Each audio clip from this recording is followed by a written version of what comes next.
Hey, everybody. Welcome to But First Football. I'm here with Vaughn. Hey, Vaughn. And how are you? Good. How are you? Doing well. Week 2 of preseason, baby. I swear you would have thought last week was like the first week of regular season. I had the flag out.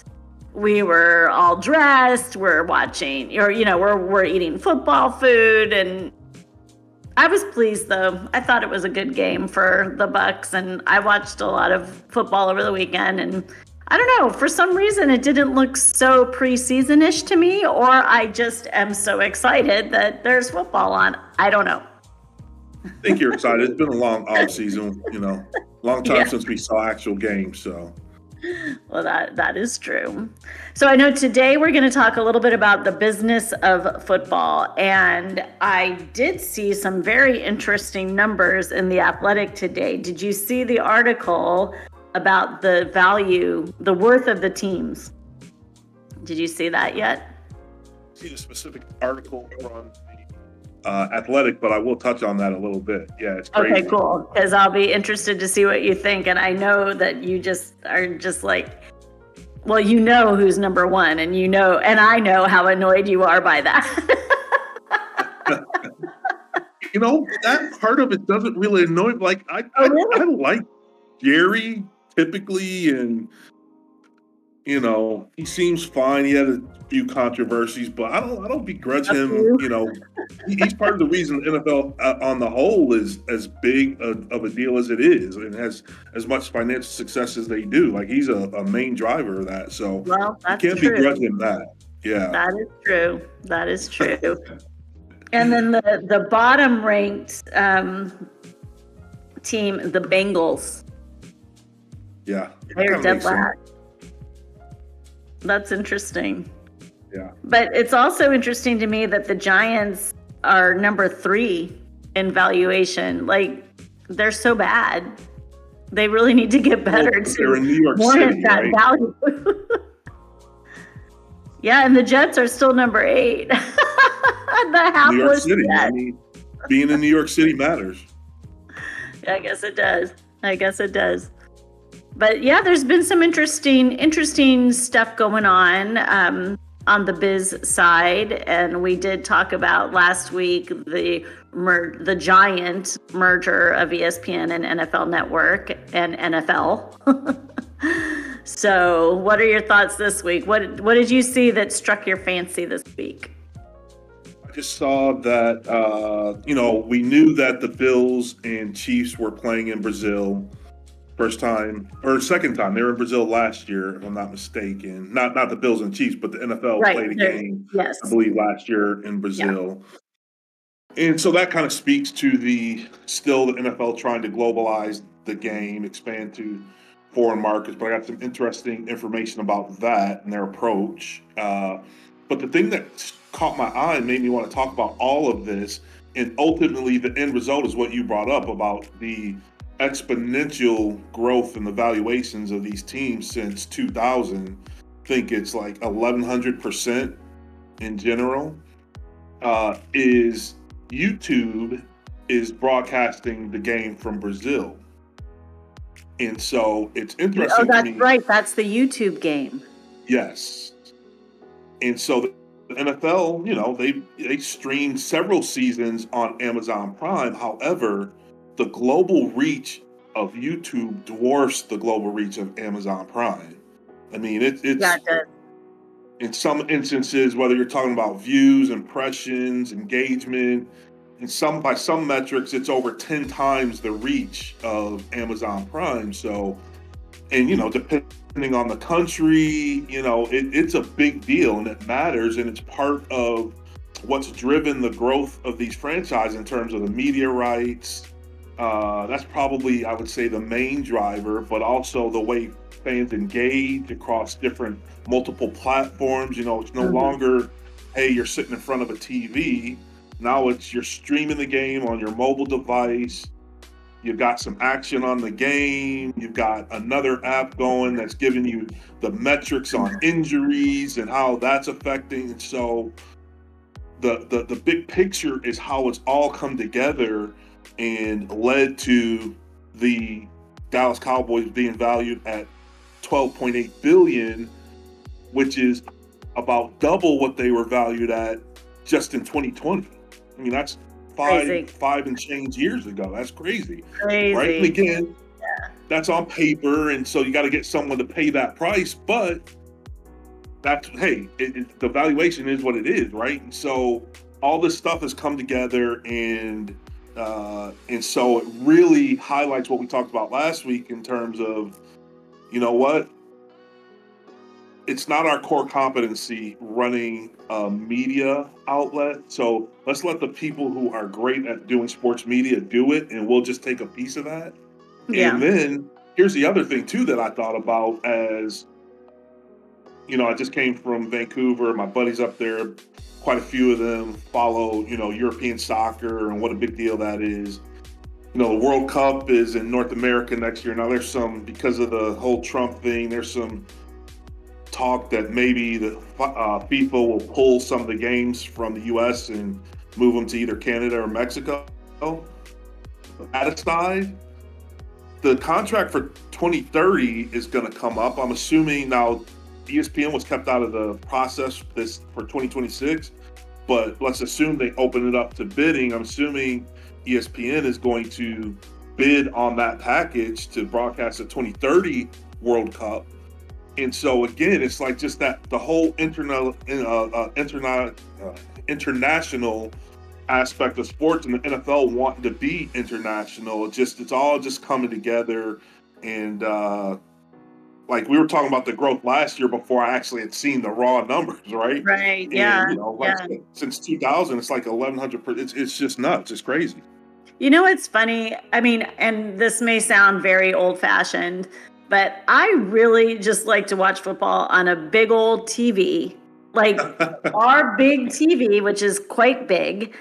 Right. I don't like watching it on my devices. I don't feel like I get as much out of it. I mean, trust me, out of desperation, I will. Like if I'm out and about somewhere or if I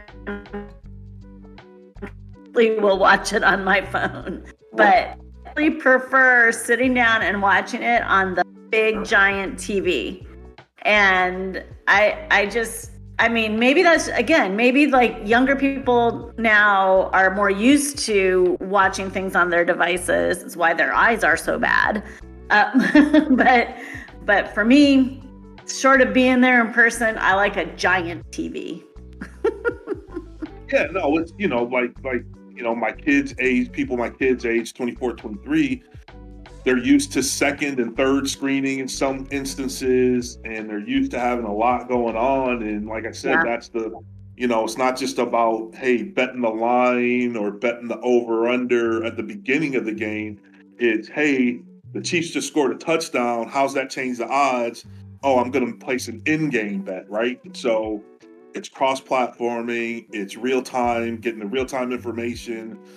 How's that affecting my viewing experience? And so talk, now they're trying to go international, but I didn't necessarily know about how they were trying to attack it, because if you think about it, they're trying to hit a lot of different markets, and as big of a organization, powerful organization as NFL is, they can't do it all themselves. And so what they've done is they have international home marketing areas, is what they call them. Right. And so basically they're outsourcing the marketing to specific teams, and they're saying, hey, you be in charge of growing your brand in this international market. Yeah. And some are So the Bucks are exclusive and some Germany. are not. Yeah, I'm sorry. The Bucks are Munich, Germany. Like that's their job. Okay, yeah. Yeah. So the Chiefs are also in Germany. The Chiefs also are, so several teams, Dallas, the Chiefs, I believe the Rams also have Mexico, so they share that. But some And the areas Raiders. are exclusive, right?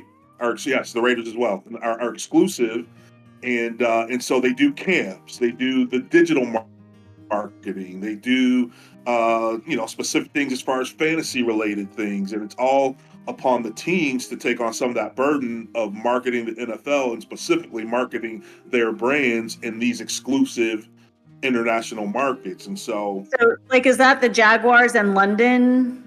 Because I always laugh that the Jaguars are always playing in London. I'm like, how boring. I didn't specifically see London on the stuff that I saw. I didn't see who's in London, but it would make sense just because Shaq Khan obviously is from London, and I know just going back years, he was kind of leading the tip of the spear in getting the games there, and kind of and the teams have the option, and for people who want to know how sometimes, oh, why does my team play here? Well, sometimes the team can lead, hey, we want to play a game in our international market because, we want to make that connection with that fan base.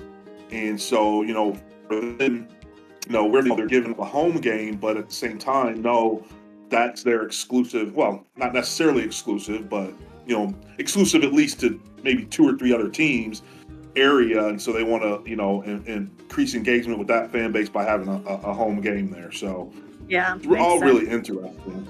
I also feel like I'm old school in that I'm not a gambler. So all the NFL, all the marketing that is being done, DraftKings and yada yada. Well, they all have the ESPN betting app and whatnot. Like, that's just for me not interesting, but it's a huge part of the new business model, right? Well, yeah, I've never been a sports bettor. I've played table games when I've gone to Vegas, that type of thing. But sports betting is nothing I've, other than like with a buddy, right? Hey, I'll bet you this. But in terms of going to a sports book and laying out a bet has never been my thing. But it's very popular, and the horse is out of the barn now, right? So that's why you're finding the leagues, not just the NFL, but the NBA, all leaning into it. Because look, if the old days of, some, connected guy trying to influence a player in some dark alley, that's not how it happens. Like, there's so much access to these guys, online things, and that worry, if it is true worry, it's just something they have to manage because the landscape of just how the world works now is just different, right? And so, the leagues are like, hey, we want our, if betting is making X, well, we want our percentage of X, whether it's 1, 2, 3%, we want to get our piece of it. Again, driving the top line revenue and the expansion of the brand, right? So, I just thought it was a really interesting, just piggybacked on what we talked about last week, and just how, the NFL always seems to be at the cutting edge of growing their brand, making you care about it, adding, making you care about a league that is really a fall winter league, making you care about it year round. Yeah. With the ultimate goal being the valuations of these franchises. Yeah. The other place I'm noticing that is in the merch. So, like Fanatics, which has cornered the market on, all sports apparel. And I'm wondering, is Fanatics in with the NFL too? But I mean, they do all sports teams, but they've really churned up the women's fashion on the Fanatics website, and like Erin Andrews designs a line. I think Alyssa Milano, she was an old actress, designs a line. So to your point, and you always say this, but it's more and more obvious to me that the NFL is literally just everyone come to the NFL. We have a hat you'll like. We have a shirt you'll like. You can bet if you want to. You can stream it on all devices if you want to. But, we love you. Come in. So it is like becoming more and more apparent to me. I mean, the credit cards, you can get a team credit, with your team on the credit card. Like, who looks at a credit card anymore? It's all on your phone. But but it's everywhere. I think some of what drives it as well is, there's the stigma of ownership groups, and now it is really groups and consortiums because with these valuations, the barrier to entry is so high just for an individual, and there's only Right. so many billionaires who can afford, to buy in on one of these teams.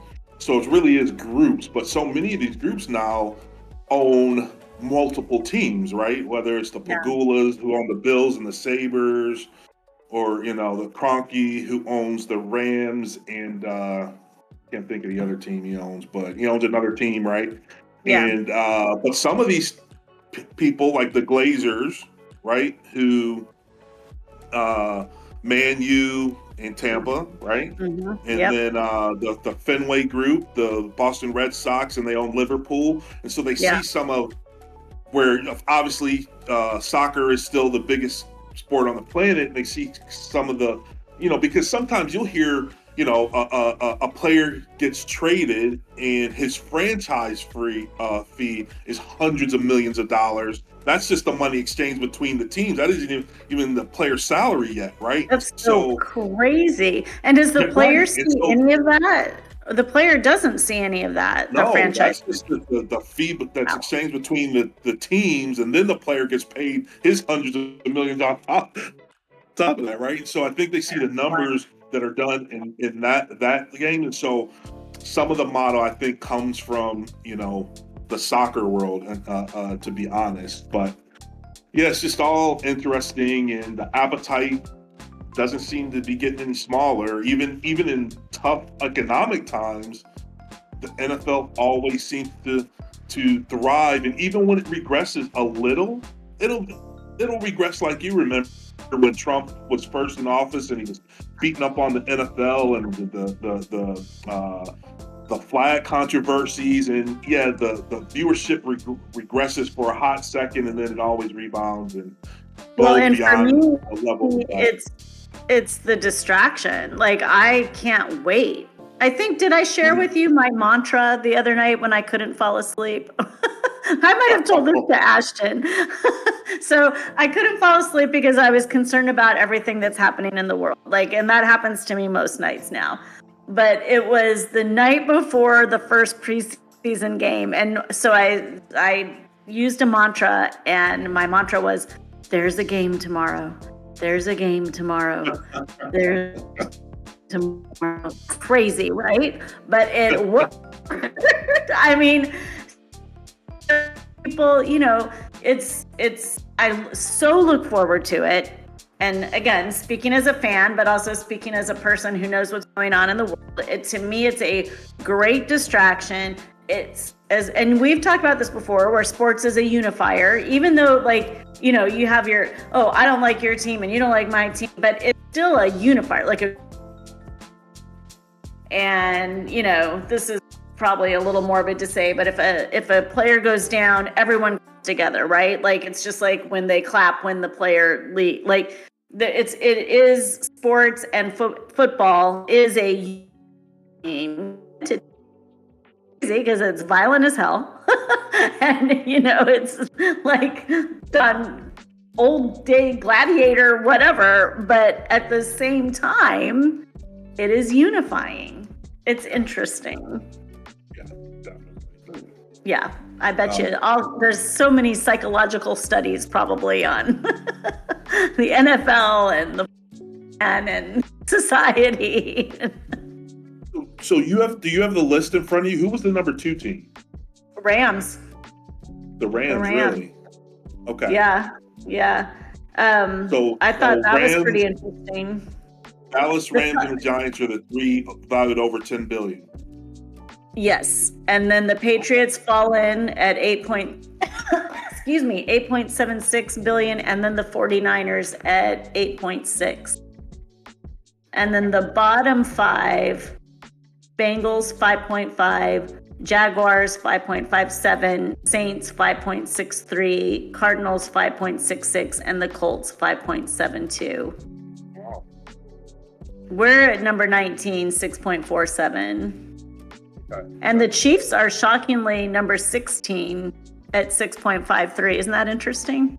Well, I was guessing they were number 2, but yeah, they're pretty far off. Yeah. And the Raiders are at number 9, 7.9. That doesn't surprise me. Have you ever watched that show, The Bear, on Netflix? It's about that chef in Chicago. I watched through 1.5 episodes and never watched it again. I did it. I made my way through it, and toward the end, they introduced this character called the Computer, and he only wears Raiders gear. And of course, this is set in Chicago, so that would be highly unusual. But it's a funny character, and of course, it caught my eye immediately. He's every scene he's wearing a Raiders sweatshirt and or a Raiders hat, and he's like a computer person. Like, it's funny. It's funny. But yeah, the money. I mean, you think about like what it costs to go to a game, then what it costs to stream all the games. And then, of course, if you are a gambler, what are you spending there?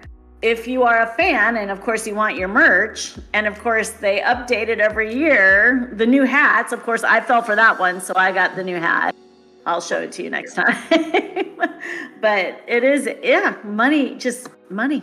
Well, money. I'll say this though. I talked about cross-platforming and watching on your device, but it has forced the NFL to improve the in-game product because they were going through that period in time where it's like people weren't necessarily going to watch at home because the home viewing experience was so good with the home gating and the big screen TVs. And so now, a lot of teams are following that. I think you can kind of give the Vegas Knights the credit for it, where it was just such a spectacle, the in-game product. A lot of teams follow that. So now I think they're getting a lot more value when you do go out to the ballpark. And that's always going to be probably the preferred experience. And now you're getting even that much more for your dollar because it is a ton of money for a family of 4 to go to an NFL football game. Just it is. Huge. But I mean, you have to have those new stadiums though in order to get that kind of experience. And at some point, the Bucks are going to have to do something with Ray J. I like it. I mean, there are no bad seats in that stadium, but we've talked about this before. I can't go out there before November. It's just too much. And they have big screens and, all the stuff, but I really want to go to a Raiders game.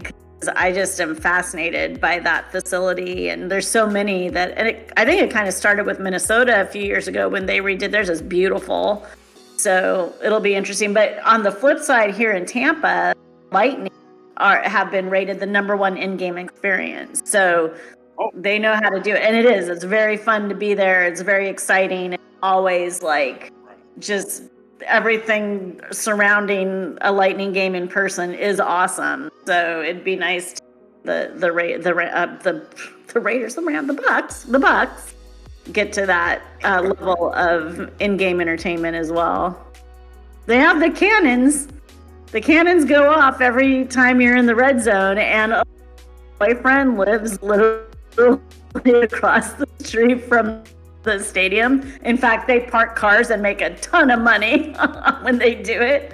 But she was over there for the preseason game, and she's like, the cannons are going off. It's very loud.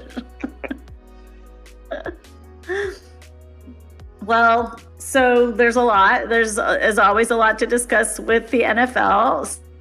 So next week we can talk a little bit more about some games. Yes, I'm actually interested. It's more of start dabbling. I'm curious. We play the Steelers, so I'm wondering if our buddy Aaron Rodgers is going to be in for any reps at all. I think Todd Bowles is intending to play the starters for at least a series or two for the Bucks. They're up there now with joint practice, but that's our game, so I'm ready to watch it. They might not, because that's the thing about joint practices. You get so much good work in that sometimes the game is not an afterthought. It's never an afterthought, but just especially key starters where you don't necessarily want to expose them to the injury risk. And if they're getting great work during the That's true. practices against other teams, then you might not see them. So we might not I'd see still them. like to see. I'd like to see one of our guys take Aaron Rodgers down in a good old sack.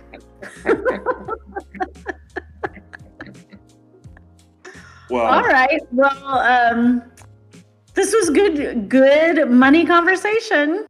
yeah. So, anything else you want to share? No. Like I said, next week we'll get into a little bit more of the football. Yeah, sounds good. All right, everybody. Well, thank you, and give us a like and a follow on YouTube, and let's go ball. We are almost there. Peace, everybody. All right. See ya. Bye. Bye.